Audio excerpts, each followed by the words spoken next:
If you'd like to be able to listen to the show without ads and have full access to bonus content, that's an option.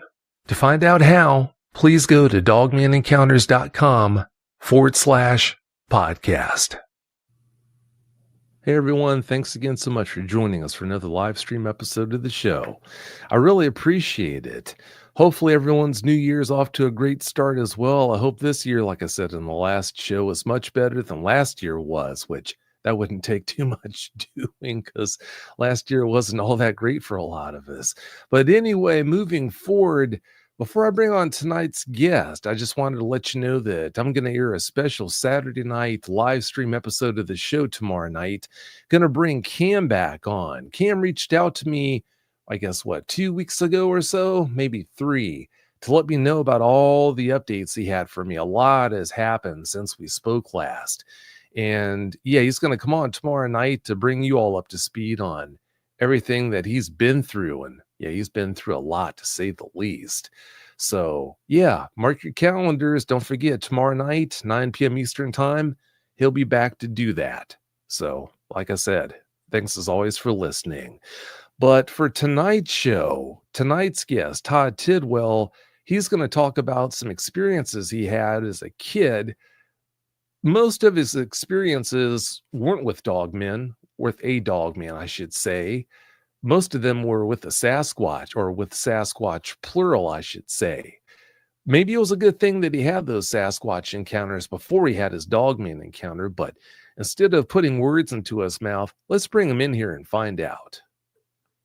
Todd, thanks so much for joining us. Hi, Vic. Well, we really appreciate you coming on and spending the night with us. We really do. Todd, please give us a brief bio on yourself.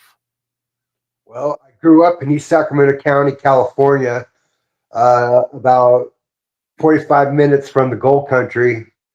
That's the foothills. I was in the Lower Basin growing up in the San Joaquin Valley.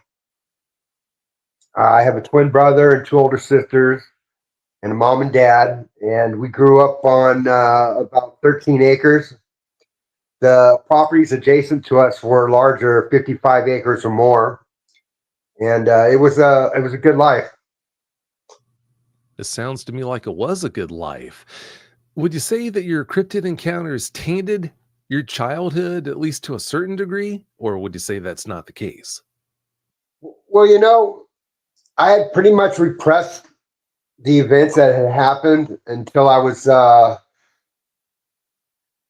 in my late 20s, and then once in a while I'd remember some of the instances that happened, and then they would get stored away back in the back of my brain somewhere. And it's only now that I'm older, I'm much older, that they're on my mind always.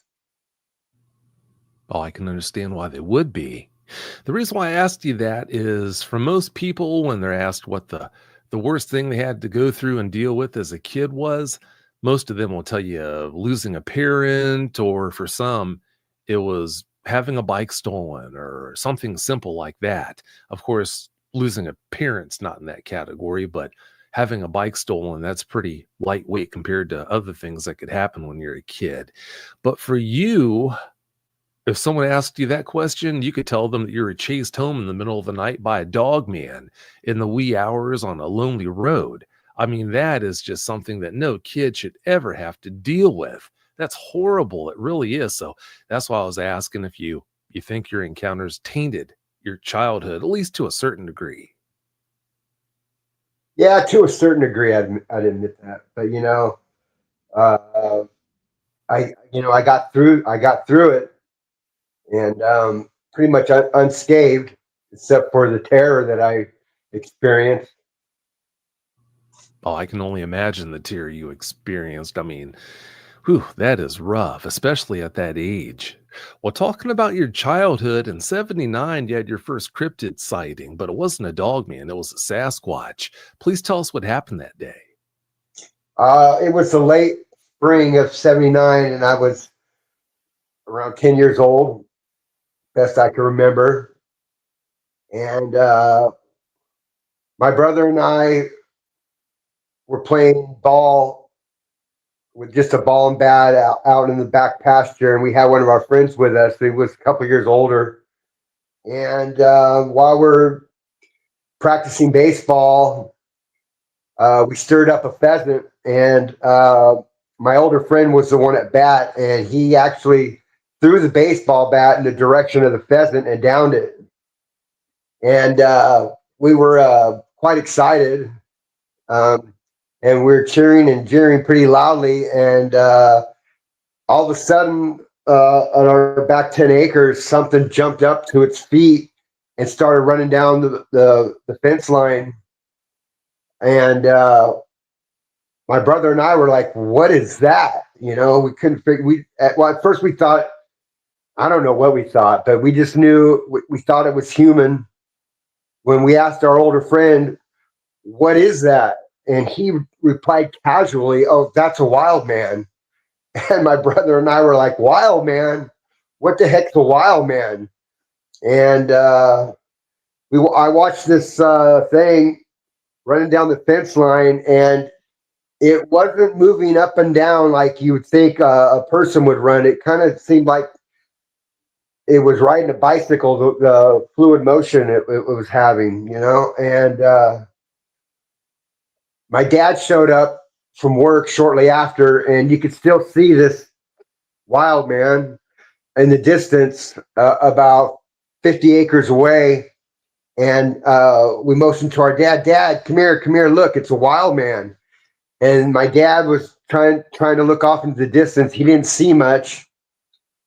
And then he motioned for our older friend, and they were talking to each other. And my dad didn't say anything else about it.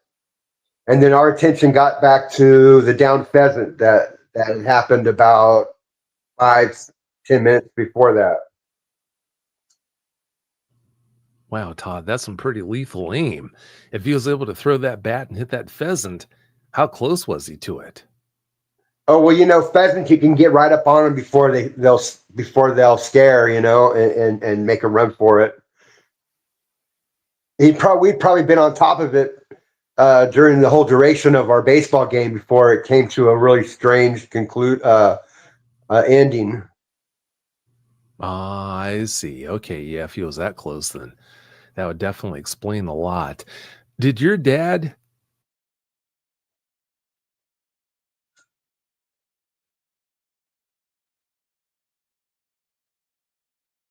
out where you could go and playing outside? I didn't quite catch that. Can you repeat that one more time, please? Sure, no problem. After your dad saw that wild man, that Sasquatch, did he put into place rules about you as far as being his son and your brother about what you could do, where you could play, how late you could stay out, anything like that, now that he knew definitively that there was a Sasquatch in the area? Well, I don't know if he knew definitively that what exactly it was, but I know that he was concerned when he heard the word man. You know, he thought somebody might have been on our property that shouldn't have been there. There are a whole lot of no trespassing signs in the area where I grew up. Well, And as sounds far as curfews, we had to be home at dinner time. well, I'm glad you're still able to go out and do all the things you normally did then. And it sounds like it didn't traumatize you. It sounds like you're still interested in going out and enjoying yourself. Oh yeah, it's hard to keep kids down, especially when you have all that acreage to play on.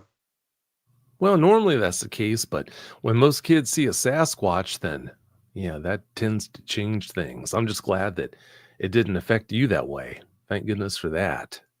Well, Well, let's you know, we were so busy doing other things. You know, I'm sure we finally soon forgot about the whole incident, whether we were playing soccer or baseball or fishing. We had all kinds of things to do. So I'm sure the memory of that soon faded as we got active doing other things. Well, that's one of the great things about growing up in an environment like that. You can go out and fish and do things out in the outdoors. So, yeah, that's one of the reasons why I think that's about the best way to grow up. All right, Todd, please tell us about your Dogman encounter now. Give us every last detail that comes to mind. Okay, my Dogman experience was in spring of 1982, and I was 13 years old. And some of the kids in school that day were talking about one of their parents was going to be out of town, or both of their parents were going to be out of town on I guess, a vacation. And so it gave some of us an opportunity to go to the friend's house where there was going to be no adult supervision. And, I always didn't make the best decisions when I was young growing up. So I told him I'd be there. And so early that evening, I pulled my bike out of the barn and um, aired up the tires and staged it by my window where I was going to crawl out of that night. And when my parents and everybody was asleep in my house, I was going to sneak out and go to my friends whose parents were out of town. And I did just that. Around midnight, I crawled out my window rather, and headed in the direction where my friend lived. And there was about 4 miles up the road. And about halfway, on the way there, I was hearing some real peculiar sounds like some screams and some just noises that I didn't normally hear because it was in the middle of the night. And uh, in the middle of the night, I'm in bed usually, except for this one night. But I didn't let that deter me. So I'm riding to my friend's house, and about halfway there, my bicycle tires went flat. The air had come out of them.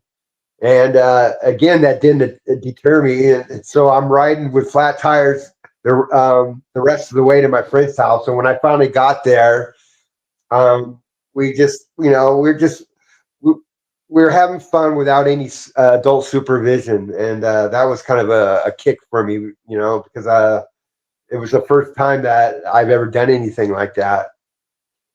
Um, So as things started to wind down, it was about maybe 3 a.m.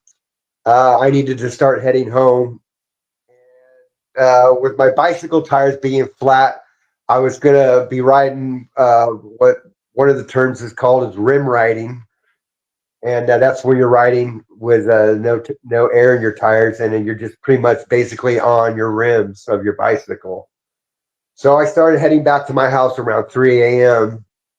And about three-quarters of the way there, I had to go up this incline and then down this hill, this pretty steep hill.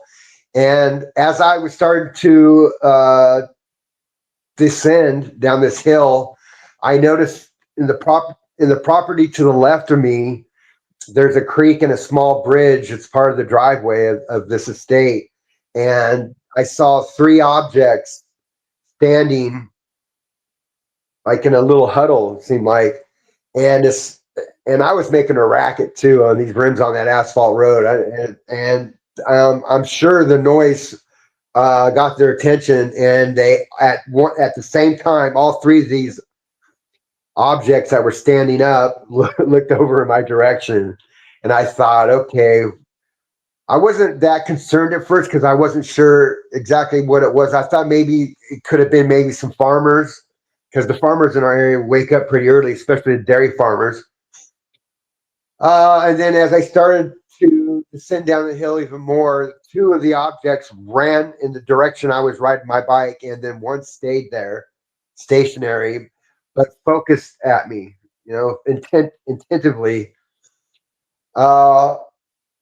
When the two objects ran in my direction, in the direction I was heading, what I thought was strange is they cast out a two long shadows that were ahead of them. There was a partial moon that night, but I wasn't too. After that, I wasn't too concerned about those two objects. I was mostly concerned about the one that stayed, that was attentively looking in my direction, and then it started to proceed in my direction. And I was pedaling and pedaling as fast as I could, but I knew that this thing was going to head me off, so-called at the pass. So all I could think to do was stop my bicycle and wait for this collision. Almost is what I was thinking. We're going to come to ends, and you gotta think about this. Okay, I'm on the shoulder of the road, and on the other side of the road there was a ditch and then a fence. Okay, this creature, now that I'm thinking this is some kind of creature, came right up to approach that fence line, and all I could think of to do was take my two index fingers and make a cross out of them, okay, and start reciting the Lord's Prayer because I thought I was a goner. And as soon as I did that, this creature, which now was close enough for me to see what it actually was, it looked like a huge werewolf. Okay, its head was like 3 feet wide. It had a snout. It had a hairy chest, like a dog would have, and it had these arms that weren't that big, but they were arms, okay, and teeth. Oh my gosh, the muzzle was just full of teeth, and a few of them were really sharp, canine looking, okay, from the top and bottom bridge. And so I'm standing there making a cross out of my two index fingers, saying the Lord's Prayer, and it stopped it in its tracks. And it was so upset with me. And when it was screaming at me, I was so close that I was getting spit on my face from this creature's mouth, and not worrying about where it was. I just started pedaling again in the direction of my house. And you would think that I would be totally terrified. I was totally terrified, but when I got home and thought about what had just happened, I felt like I defeated something that was surely going to kill me. So I waited till dawn before I went onto my property because of these two shadow figures that were going in the direction that I was.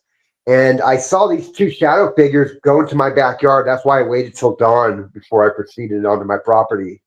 And once the hue started getting bright enough, I went down my driveway, parked my bike in the bushes along near our garage, and I crawled back to my window. And at about 6:30, maybe 7 a.m., my brother came into my room, and he asked me, where have you been, and I told him exactly what had happened the night before, and I told him about the werewolf, and he kind of rolled his eyes, and then he told me, you better be going to school today.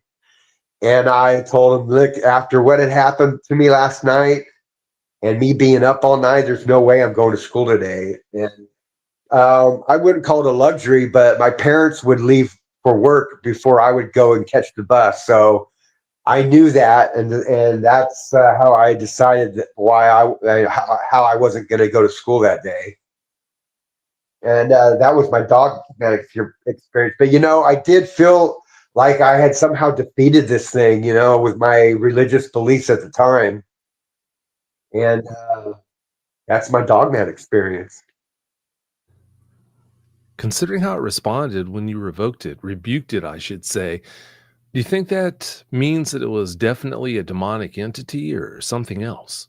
It had to have been. It had to have been because it's when I did that, it stopped it in its tracks, and the anger and fury that it had, that it seemed like it couldn't approach any closer, and I chalked it up to doing, in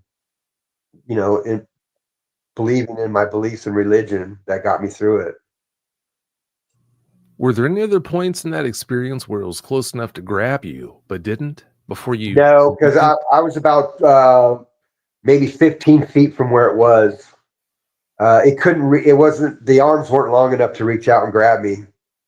And I guess the term rebuked it. And And I just knew at that time that I had stopped it in its tracks and it wasn't going to proceed any further. Well, thank goodness you did that. I'm wondering though, most kids, after having an experience like that was so traumatic, they wouldn't even give a second thought to ever going outside again to play. But you did. You were still able to go out and play and do normal things that kids would do. What do you think it is about your makeup that enabled you to do that, to handle that experience so well? I I think that I had repressed the memory. When you go through any kind of trauma like that, a lot of times, and even in my case, that you just repress the memory. And also, too, I had a lot of things going on even at that early age. Baseball practice, school exams, um, you know, uh, a girlfriend or two. There was other things on my mind after that encounter that I thought probably at the time were more important than recalling that experience. Well, I can appreciate the fact you had all that going on, but even though you did have all those things going on, the fact that you were still able to go out and be business as usual as a kid, I mean, that shows you have a lot of sand. Most kids, even if they had all those things going on, would just be mortified. They just wouldn't even give a second thought to ever going back outside to play, but you did, and thank goodness you dealt with it so well. You deserve a lot of credit for that. You really do. Well, I don't know if I dealt with it that well, or because if in fact I had repressed the experience, then I wouldn't have even thought about it at all. Well, I can appreciate that, but I mean, most people wouldn't have been able to repress it and still be able to live their lives the way they wanted to. But whatever you needed to do to be able to move forward, you did. So, yeah, thank goodness for that. Now, when you said it was about 15 feet from you when you rebuked it, it was so close that you said it blew spit on you. What was it doing with its arms? They were docile. There wasn't much of any movement at all. I was more concerned about its mouth. Yeah, I can understand why you were more concerned about its mouth. How good of a look did you get at its teeth? I got a real good look at its teeth. It was almost like it was in 3D. The big snout, the big nose, and then the huge canines and the back teeth. They were all there. Oh, I'm sure they were. Were you able to see if it had one row of teeth or two? It had definitely had two rows of teeth and a big tongue. Wow, that must have really freaked you out, and understandably so. Was there anything unusual about the spacing of its teeth? No, I mean, all I can remember was that they were large, really large. Um, the the top row, um, you could see like the incisors, and then these huge like canine teeth. I see. The reason why I asked that is some eyewitnesses report seeing teeth that look fairly similar to just normal canine teeth, while others say that the teeth look like what you'd see in a shark's mouth. So, Yeah, or an alligator. yeah, or an alligator. Yeah, so that's why I asked that. I was just wondering about that. Before we move on, I just want to thank Gabriel Hawkins for your donation. I really appreciate it, Gabriel. Thank you so much. Moving forward there, Todd, can you think of anything that you might have done that night on that ride home that might have triggered the dog man to come after you? Just that I might have interrupted what was going on along that creek with a small bridge that went across it. That I had interrupted them, or the dog man, which I was referring it to a werewolf, and the two other, I don't know what they were today. I just know that they were casting really long shadows. But I definitely interrupted them with the sounds of my bike riding on the flat tires. I was making a racket. I wonder what they were doing. in the woods there when you came by. I don't think that anything you did triggered them, but then again, I wasn't there to know. So, yeah, maybe there was something that you did that set them off. But thank goodness you rebuked that dog, man, and the experience ended the way it did. I just hate the fact, like I said, you had to go through all this. I mean, no kid should have to deal with that. No adult should. So that's horrible. It really is. You said your friend lived about 4 miles from you. Was it remote the whole way there, or did you have to go through developed areas? No, it was pretty rural. There was a property like every 10, sometimes 20 acres. So that's roughly an eighth of a mile to a quarter mile in between. Yeah, sounds like it was pretty remote then. When all this was going on, I know you had a lot on your mind, but can you remember by chance if all the ambient noises stopped or not? Uh, oh, when this werewolf screamed at me, I had lost my hearing. It was so loud. So after it had screamed at me, all I could hear was a ringing in my ear, and I was all I could think of was great. Now I'm going to have to tell my dad where I was last night and why my hearing's gone. Did it take long for that hearing to come back? No, it came back as soon as I got to my property and was waiting for the dawn. I slowly started to get my hearing back, Oh, thank which goodness. was a relief for me because uh, no harm, no foul, I guess. Yeah, thank goodness. That would have caused problems if it didn't. Did you ever get a good enough look at its back to see if it had a tail or not? Yeah, I could see a tail. I could see a tail, even though I had a frontal view. I could see its tail. Would have been on my right, and it was a really big tail, really big, like a husky would have, a husky dog, but way bigger, but fluffy like that. I see. Well, it sounds like you did a really good job noticing details on this dog, man. Most people would have shut down and they would have been doing good to know their own name, but yeah, you took in a lot, which is admirable. That's impressive.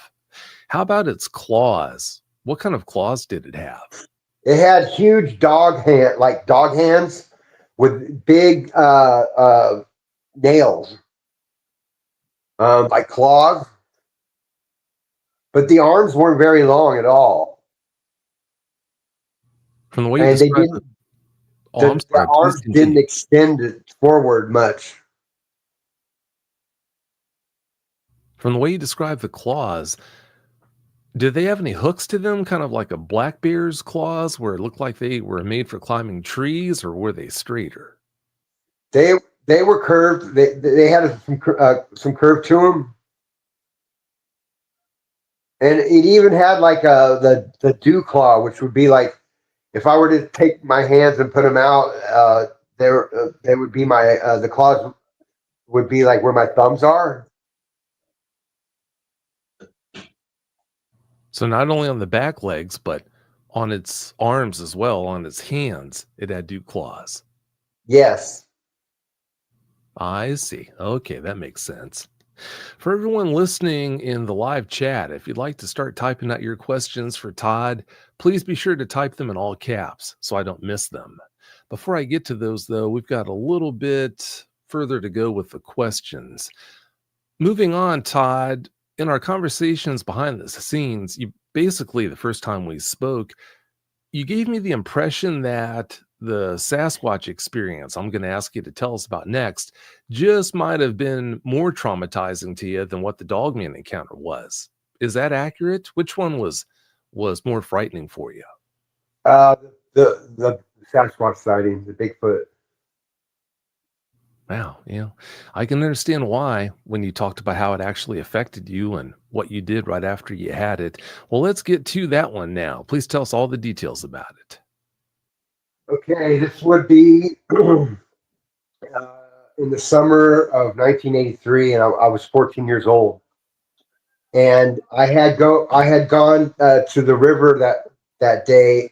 Actually, I had gone to the river, which is a mile from my house, the day before that. But when I got to the river, There was my neighbor who was like 4 years old, 5 years older than I was at the time, and he had his girlfriend with him. So once I recognized that, I elected to go back home. So it was the very next day I went back to the river, and it was just me. I thought, well, I I was hoping that there wasn't going to be anybody else there.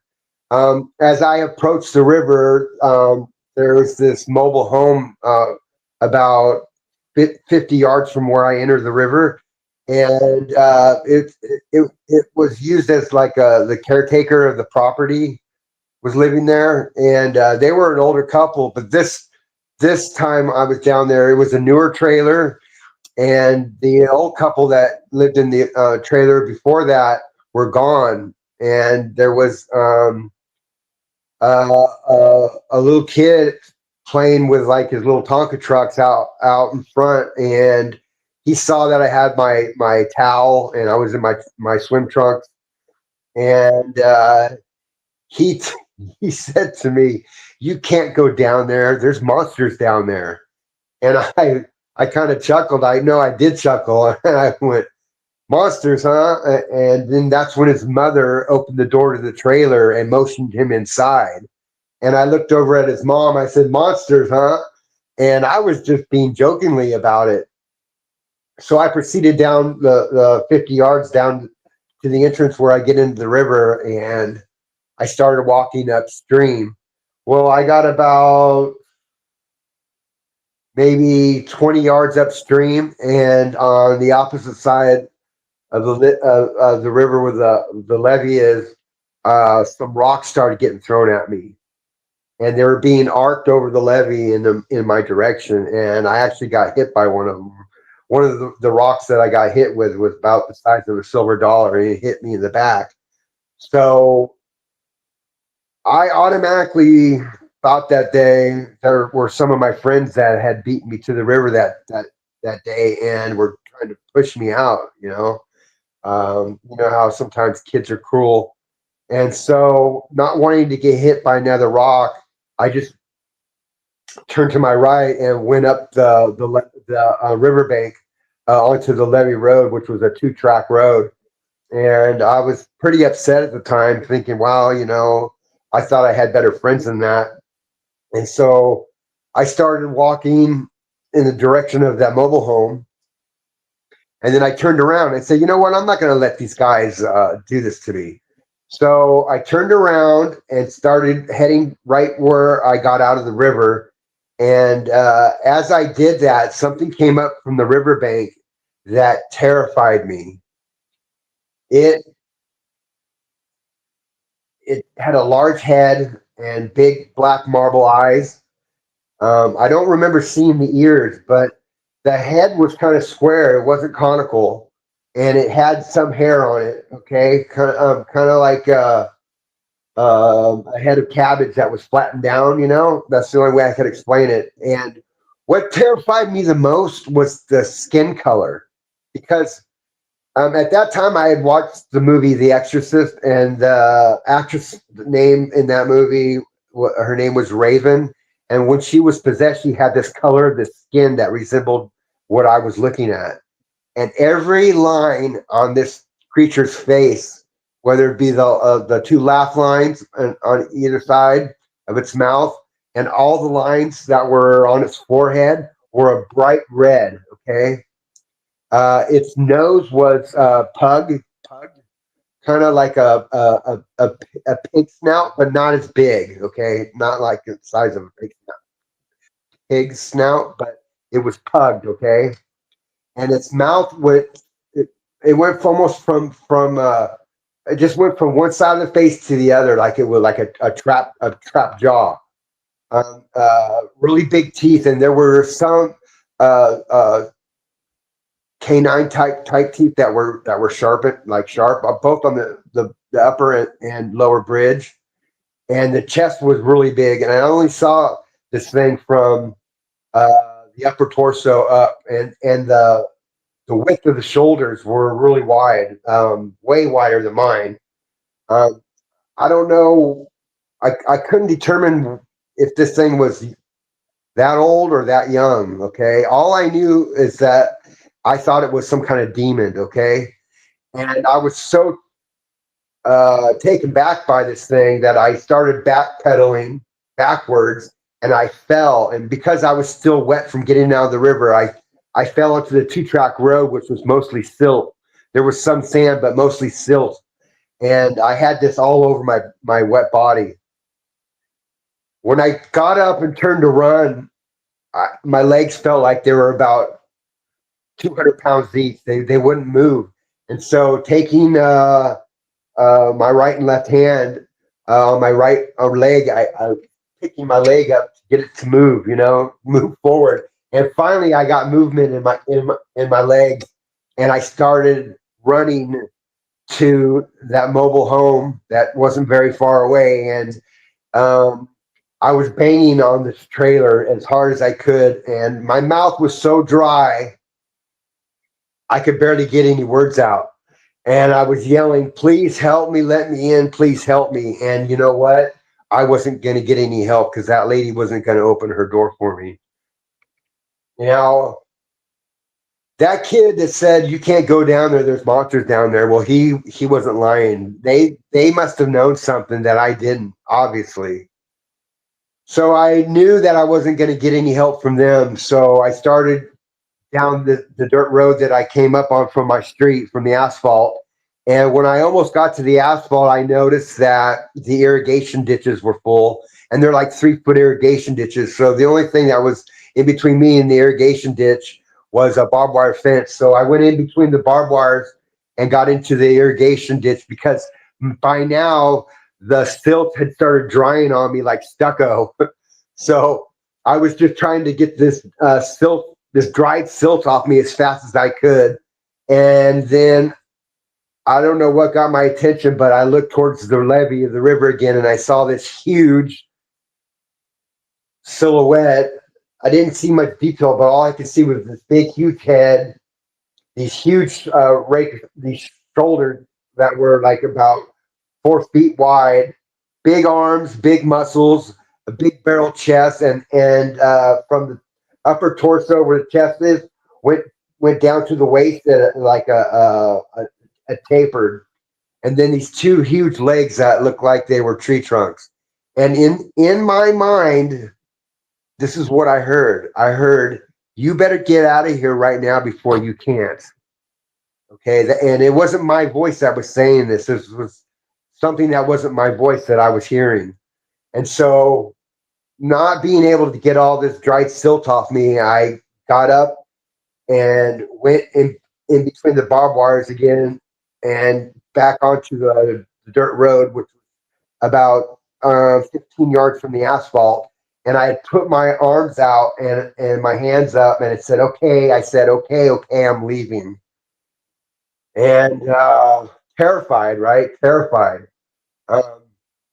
There was nothing I could say to rebuke this thing. I heard what I heard, and I believed it to be true. So I left there. I got onto the asphalt road and started heading home. Now remember, I have a mile to walk still, and I got about an eighth of a mile in the direction of my house, and then I heard something approaching on the other side of the road, on the other side of the fence, and I couldn't see it though, but I could hear it approaching, and I could see its footfalls because the weeds that were growing, they were moving with the steps of this thing that I can't see. And I jumped out of my skin again. I mean, I literally jumped up in the air, scared. And about the same time, a farmer came riding by in his old farm truck. And I swear, if that farmer had taken a look at me, he could tell something was wrong. So I kept walking, and this time I lost my flip flops, right? So it's summertime, and a hot asphalt road is nothing fun. Okay, so I had to walk on the very edge of the street where the weeds were growing to keep my feet from burning. Finally, I made it home. Okay, and I must have looked like looked like hell. Okay, I was in shock, and all I wanted to do was get onto my property, to the back of the house where there was a spigot and a hose, and start rinsing off. And not only was I rinsing off this dried silt that was on my body, but I was also washing off this stench that I had. And how I described the smell was like rotting meat, kind of like a skunk, but it wasn't a skunk, but it was pungent like a skunk, and the bottom of a garbage can in summertime.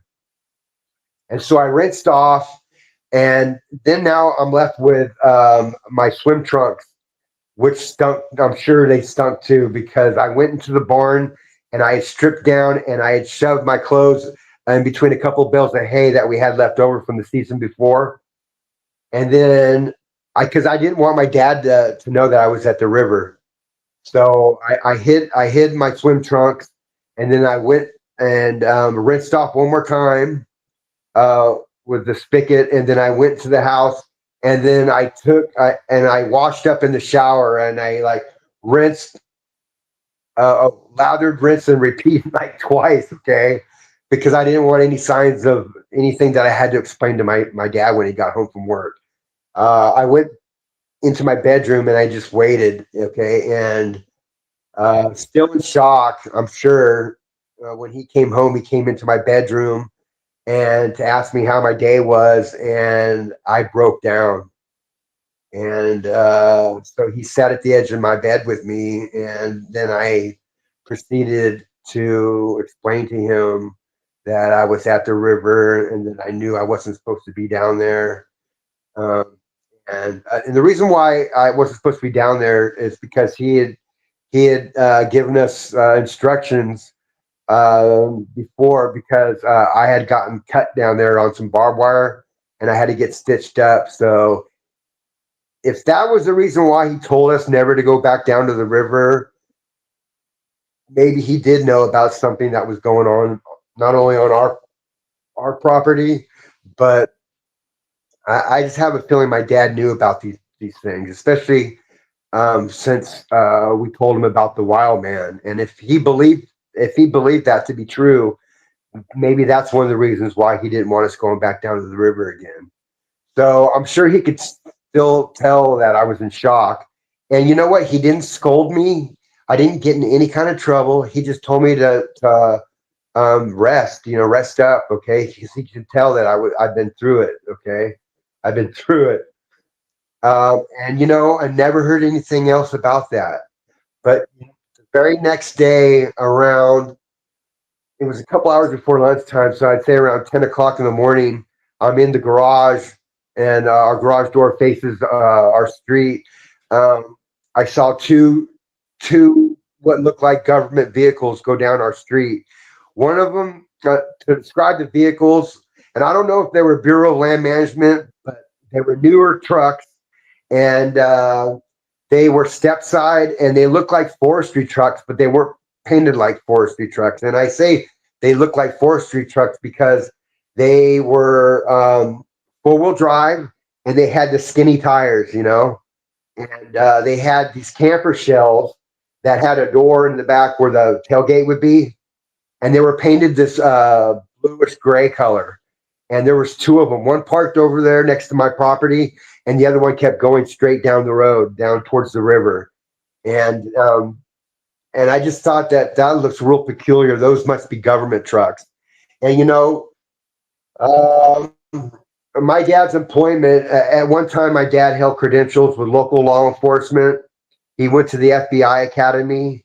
He was in the OSI, and he spent some time with the CIA. So when he was in the OSI, for those listeners who don't know what OSI is, it's Office of Special Investigations.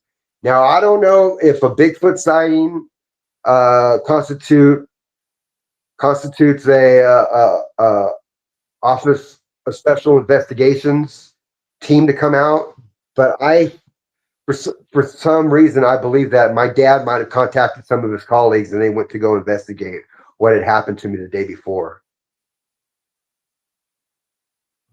Yeah, he just might have been connected.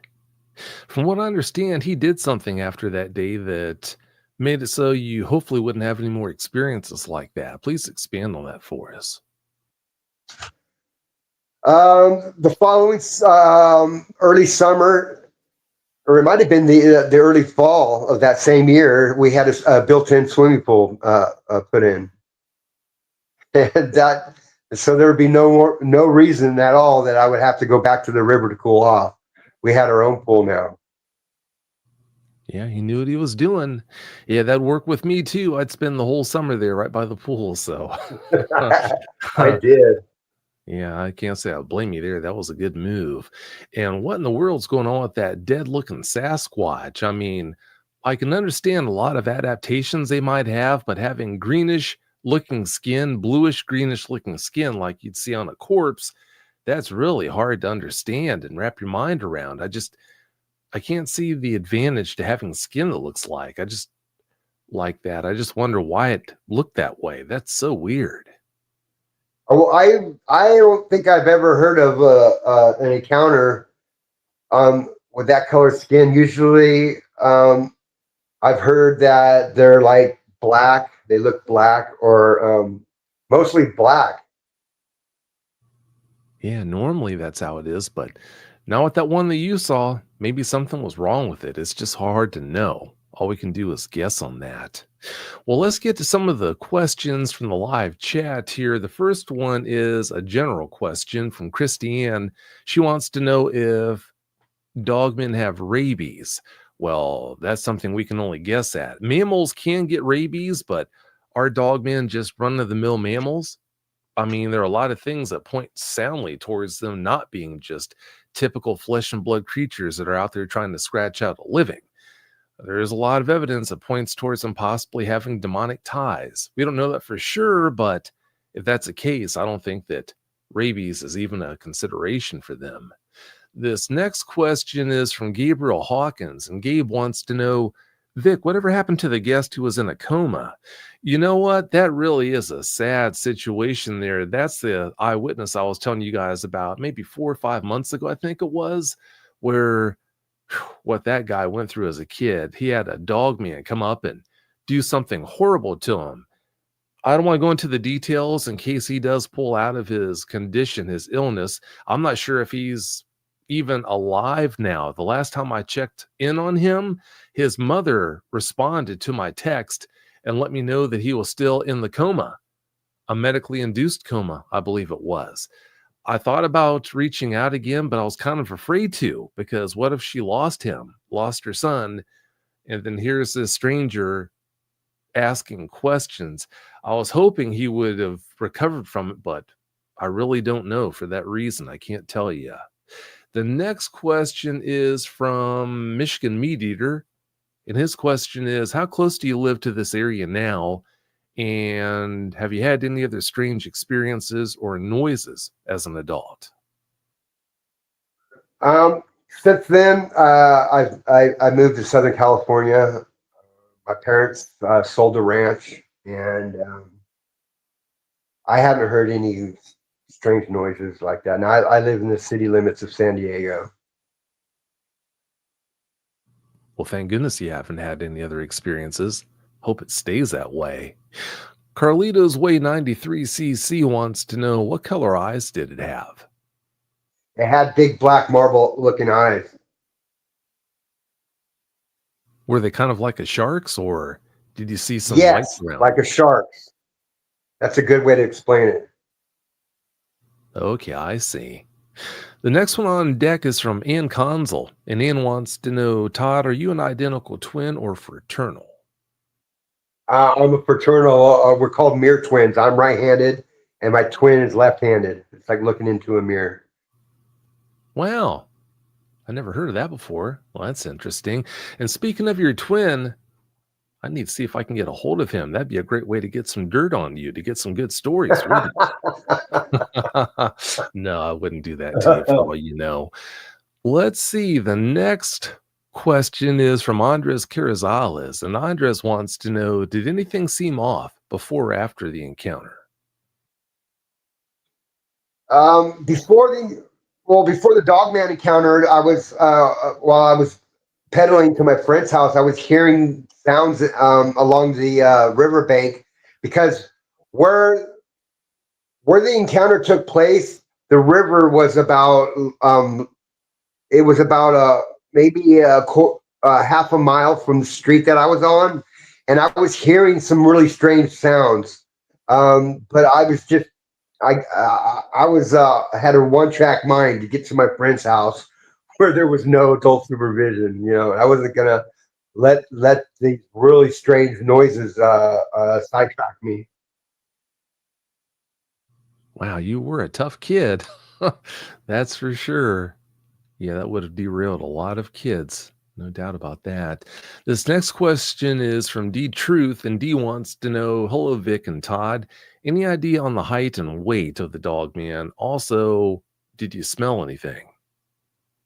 I didn't smell anything, but I would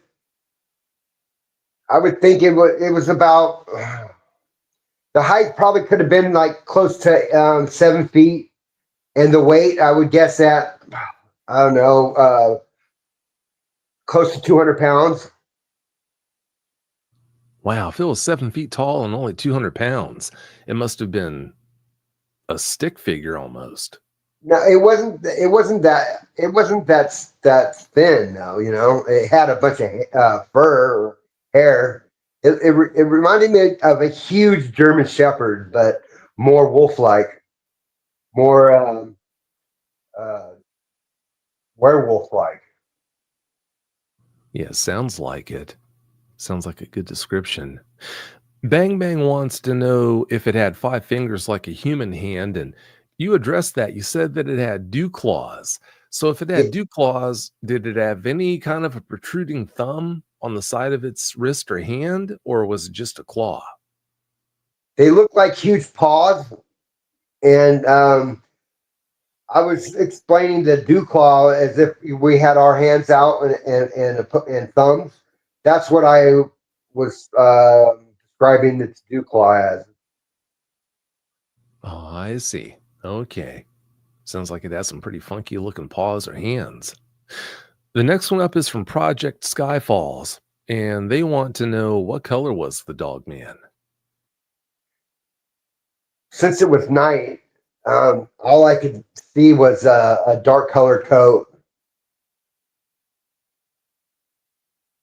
Well, like I said, you had so much on your mind, you're doing good to know what your name was.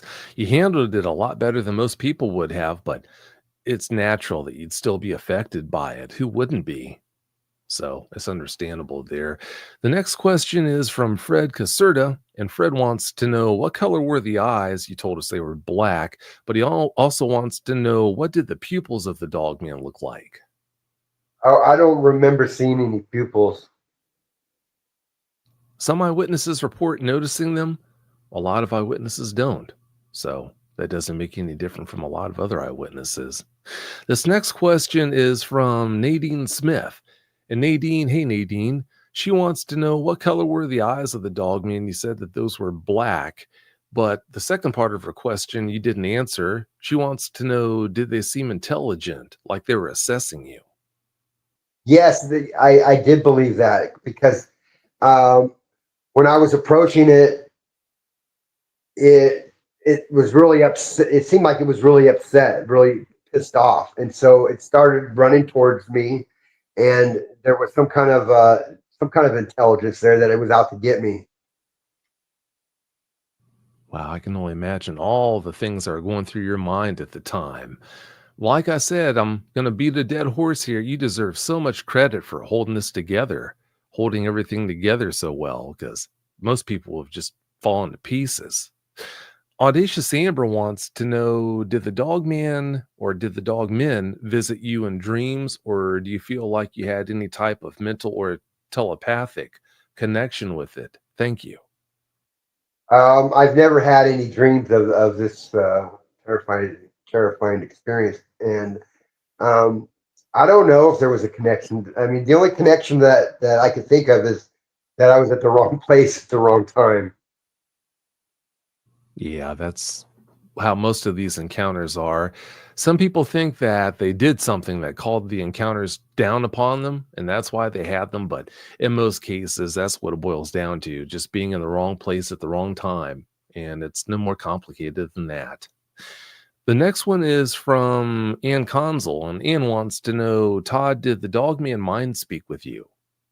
No, it didn't. But I had the impression that it wanted to rip me to shreds and kill me. I thought I was a dead little teenager. Oh, I bet you did.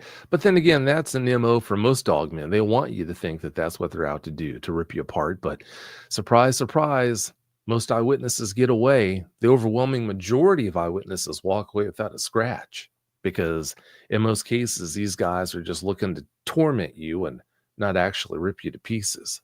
There's a reason behind everything they do, and they're so smart they realize that if they do kill a person, then the whole area is going to be flooded with authorities and it's going to be a big mess. So it's no surprise they don't kill eyewitnesses except for once in a true blue moon. The next question for you is from Red Edged Savage. He wants to know, did you ever get the feeling that it knew what you were thinking or projected thoughts to you? No, I don't think that, because if it did, it probably wouldn't approach any further than it did, because my quick-wittedness rebuked him with holding my two index fingers up like a cross, and I believe maybe it didn't approach any further than it did, and I believe maybe if it did know that, it wouldn't have come my way. It really makes me wonder if it was just the words when you rebuked it that had the desired effect, or if you holding those index fingers up like you said you did, if that I'm even played sure it was part. both. Well, you might be right. You just might be right. You were there and none of us were, so you'd have the best idea on what did work and what didn't. Let's go for the next question. This one is from Andres Carazales, and he wants to know, were the two other beings affected by the prayer, or was it just the Dogman? No, because they started running in the direction that I was going before the Dogman approached. So the two other objects, entities, or whatever they were, immediately started heading in the direction that I was going before the Dogman started its approach to me. I see. Well, it goes without saying that encounter could have ended a heck of a lot worse than it did. I think you had about the best ending you could have possibly hoped for. Thank goodness for that. Ian Consul wants to know, did either the Dogman or Bigfoot have a bad odor? After the Bigfoot encounter, the one at the river where I thought it could have been some kind of demon, before today, I realized I believe it was a Bigfoot. Did have an odor. It was a really strong, uh, pungent odor, pungent like a skunk, but it wasn't it wasn't skunky smelling.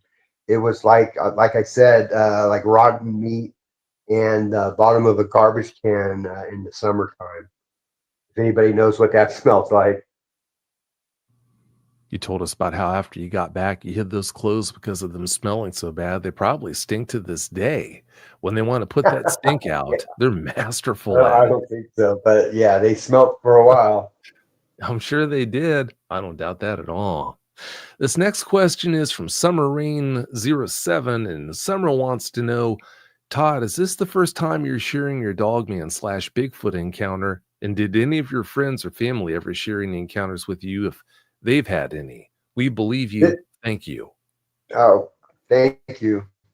Um, no, this isn't the first time I have recanted my or told my experience with the Dogman. I was featured on Vic's uh, eyewitness Bigfoot eyewitness radio last week, and I mentioned that encounter. And that show's doing really well, by the way, so that you know. But then again, like I told you, you did such a masterful job sharing your experiences. It's really no wonder. It's not. The next question is from Ann Consul, and Ann wants to know, Todd, do you think the government knows about dogmen? Yes, I do. I firmly believe that. I think the government. I'm sure the government knows about a lot of things that we're talking about today. Oh, sure. I wouldn't be surprised if they have one of these things in a cage. Now, as far as dogmen go, I'm not sure that all of them do have demonic qualities, if any of them actually do. Of course, we don't know that definitively, but I wouldn't be surprised at all if they have some dogmen in a cage and are able to really study them so they know pretty much everything about them. With all their resources and abilities, wouldn't surprise me in the least. Let's get another question up here. This one's from Summer Rain 07, and she wants to know, did you see any strange lights before your encounters happened? No, I did not. Some eyewitnesses do, some eyewitnesses don't. Most don't, but some do for whatever reason. Bang Bang wants to know, Todd, please elaborate on the reason the smell got on you. I just believe that I was that close, so close to it that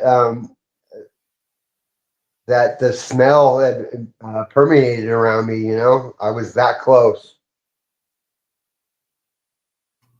Yeah, with the way they can stink, you don't have to be all that close for that smell to get on you. So it's no wonder it did get on him. Gabriel Hawkins wants to know, Vic, when will you do another Q&A with us listeners? I'm not really sure. I'm not really sure when I'm going to do another Q&A, but maybe I'll do one before too long. I try to just bring on new eyewitnesses and maybe to mix things up, do a Q&A or some other type of show once in a blue moon, but don't really have one in the plans as of right now. So I'm not really sure. This next question for you is from Ben YouTubing. And they want to know, question for Vic, how did you become such an expert on the Dogman and other cryptids? Well, number one, there are no experts on Dogmen or any other cryptids. What I know about Dogmen is from a ridiculous amount of exposure to eyewitnesses. I mean, I've spoken with thousands upon thousands of them. If you speak with thousands upon thousands of people who have had direct interactions with grizzly bears, for example, well, if you keep your ears open, you're going to learn a tremendous amount about them. So it's basically the same thing, but instead of talking about grizzlies here, we're talking about dogmen. Hope that answers that question. And he wants to know, do you have your own episode? If you go to a channel on YouTube called Sawdust Beast, I was interviewed on there and I talked about my Sasquatch encounters or possible Sasquatch encounters there, including one that happened right around 45 years ago where I think I had 1,000-pounder just literally feet behind me when I was deer hunting. So, yeah, I recommend you go check that out. This next question for you is from T-Bone, and yeah, I guess this is another question directed towards me. Let's try to keep all the questions focused on the guest here, on Todd, and not on me. I'll answer this one, though. It says, Vic, I recall you mentioning you've seen footage of dogmen. Yes, I have. Rather close up on trail cams. Yeah, definitely have that as well. But have you seen any pictures or videos circulating online that you believe to be authentic? Yes, I most definitely have seen pictures circulating around the internet that are definitely authentic. Pictures that have been shared with me that were really impressive photos. And then maybe a year or two later, I'd see it pop up online. And then before you believe it, they were taken down. Sometimes the person who posted it was just gone.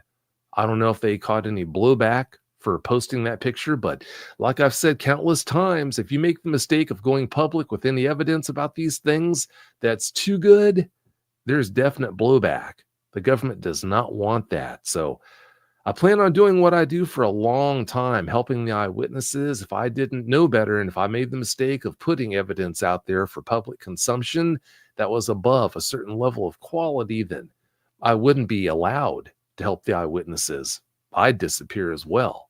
And I'm not going to make that mistake or let that happen. Let's move on to the next question. This question is from Red Edged Savage, and he wants to know, Todd, could you tell if it had legs like a human in basic shape? It had legs like a dog, a canine. Um, they were bent, uh, and it was walking upright. I'm still so impressed by all the details that you noticed about that thing. Yeah, it's almost like you were a trained observer. You did a really good job, like I told you before several times. Well, I call it like I see it. Well, that's a good way to be and a good thing to do. That's all you can do. Mary's got the next one. She wants to know, did your father ever talk with you about what he knew, or if he ever shared with you what he did at work? Especially with the OSI and definitely with the CIA, um, and some things that he learned when he went to the FBI Academy. He hasn't divulged too much of the FBI Academy, but my brother and I got to talk to him on Christmas Day, and he says that he told us that he's writing a book, and so hopefully he's going to disclose some of the things he was never able to tell us. Yeah, there's probably so much that he wasn't allowed to tell you if he actually was connected. That goes with the territory, it does. The next question is from Naja 14, and Naja wants to know, I'm horrified that people in the mobile home ignored your plea for help. Did you ever encounter them again? And I agree, Naja, that's horrible. Shame on them. I know. I was screaming at deaf ears, and I felt really upset that after I got home and the questioning, why wouldn't they open the door, and help me? Um, and the only answer that I could come up with is they knew what was down there, and they didn't want to get pulled into any kind of controversy. Yeah, but still, they could have caused a little kid to be killed out there because of their inaction, their refusal to let you in. Shame on them. I don't care what their concerns were. You were in dire need of assistance and they just turned a cold shoulder. So, yeah, like I said, shame on them. Looks like Fred Caserta has the last question of the night. He wants to know, did the Dogman or Sasquatch breathe heavily? When the dog man screamed at me, it screamed at me so loud and so hard that the hair on my head was being blown back, and I was getting spit on my face from this creature's mouth. What was the question about Bigfoot? Well, he was wondering if they were breathing heavily, the dog man or Sasquatch, if they were breathing heavily like they were out of breath, like they had been running. No, no. Yeah, that's another one of those things where some dogmen do that when they encounter eyewitnesses and others don't. Others, you don't hear them breathe for the most part. So, yeah, there's no rhyme nor reason on that. Well, before we get out of here, Todd, do you have any closing comments you'd like to put out there for us? I just wanted to thank the host, you, Vic, and the people that were tuned in tonight with their great questions. Yeah, they did do a great job. A lot of really good questions. Well, having said that, Todd, I can't thank you enough for coming on and sharing the details of these experiences with us. I really appreciate it. Well, thank you. Oh, you're welcome. Thanks again so much for your time and have a great night.